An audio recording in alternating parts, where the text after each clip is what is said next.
In One Piece Season 2, we have an otter wearing pajamas, riding a vulture with a machine gun.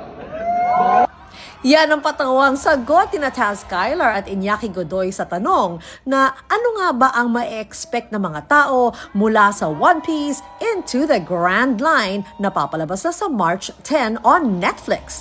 Sa grand event nito kagabi dito sa Tokyo, Japan, pinakilala isa-isa on stage sina Taz, Iñaki, kasama sila Emily Rudd, Makenyo Arata at Jacob Romero.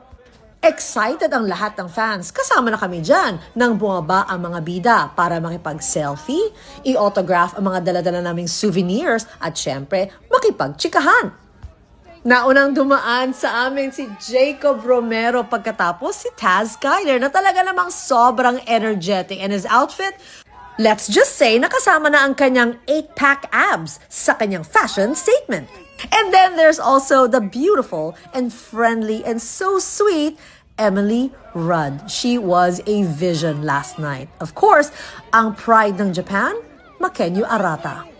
Sa dami ng mga fans, it was unfortunate na syempre hindi lahat naman mapagbibigyan. Pero maswerte na rin kami at nakita namin sina Makenyo at si Iñaki ng malapitan. Pagkatapos, bumalik sila agad on stage so we can get on with the program and of course, watch the first episode of One Piece Into the Grand Line. Hi, Iñaki!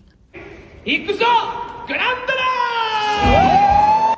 More from the stars of One Piece Into the Grand Line soon.